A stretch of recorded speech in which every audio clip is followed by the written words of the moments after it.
Yep, my wife and I are moving. That's why this room is just a complete and total disaster area.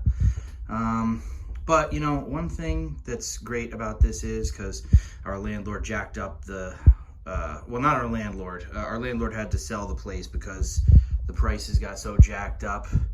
But that being the case, I'm just going to freaking ditch this box spring, which is something I've been meaning to do for a long time, frankly, because it takes up so much damn space. And it's like I could get a shelf for these VHS that's like half the size that can fit like 8 times the VHS. So it's really no competition. So on our last day, I'm just gonna freaking leave that by the dumpster. Hi, welcome to the Motion Picture Notion. I'm your host, Gabriel Burton. I'm not wearing my ceremonial jacket because I've been moving shit and I'm hot and sweaty and disgusting.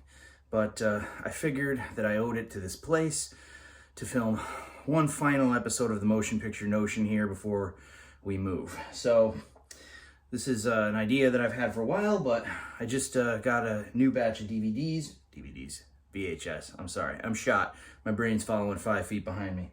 Anyways, went over to Goodwill. You know, they sell them for 99 cents a piece. So firstly, we've got Lethal Weapon 3. I swear to God, like the order in which I like these movies kind of fluctuates back and forth. I have to watch them like all back to back. I liked them all. Let's put it that way. I don't even know if I liked the first or the second one better. Those two were, let's put it this way. The first two were better than the second two, for sure, by a long shot. However, now that I have Lethal Weapon 3, I officially have the entire Lethal Weapon collection on VHS.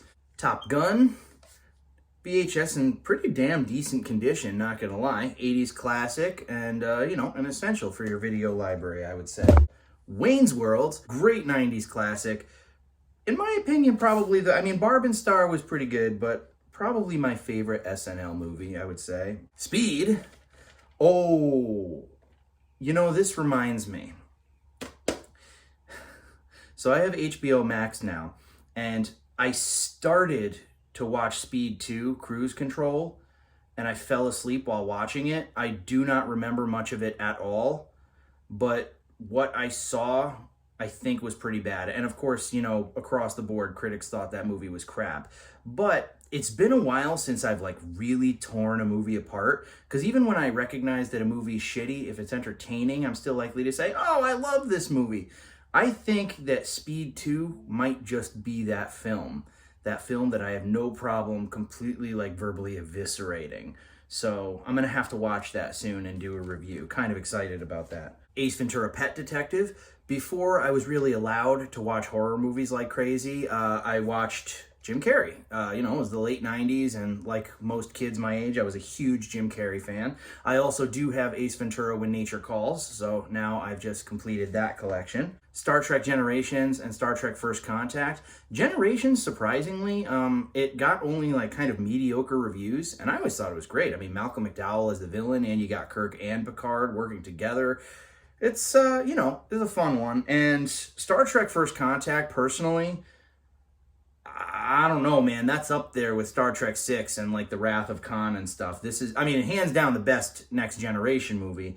But I bought like a really cool, like immaculate condition. Some of the VHS were still in plastic. You can see them down there. It actually like came in a box where they're like diagonally set up. It's Star Trek 1 through 6. So now I have these two. All I have to do is get a VHS of Nemesis, and then that's it. I have the entire original 10 movies of Star Trek on VHS. Now, these two I already have. However, okay, here, you know, we'll go with this one first.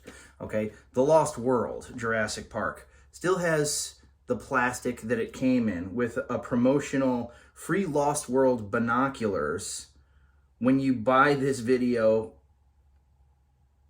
with a Discover card, and it's also got something for Tropicana on there. See, I love when a VHS has things like that because it's a little piece of history. Now, I had already purchased this VHS, but obviously it didn't have the plastic or the promotional thing, and it didn't have the holographic cover, you know? I mean, I wouldn't have really expected it to, but the fact that I found this, it's like I'm gonna swap them out. You know, if I could find a VHS that's in a better condition, then yeah, of course. And this, I don't even want to like touch it or breathe on it, but this is like, I mean, look at that. Like, almost perfect condition, almost brand spanking new Jurassic Park VHS. It just reminds me of back when I was in second grade. This went on sale for like, I don't know, $14.99 or something. So my mom went out and bought it for me. And I remember holding the VHS in my hand for the first time and being like, oh my God, an adventure 65 million years in the making. Oh my God, it's scenes from the movie. I love this movie. So seeing an almost perfect condition cover like this, it just kind of, I know it's kind of stupid, but it just kind of brings back those feelings. I'm just trying to bolster my VHS collection. The goal is one day to, you know, when my wife and I have our own house, I want to set up carpeting in one area of the house. I want to set up carpeting that's sort of like those old arcades where it's like black or like a dark blue, and then it's got like all these like fluorescent like yellows and oranges and greens and stuff like that, like swirl patterns or whatever.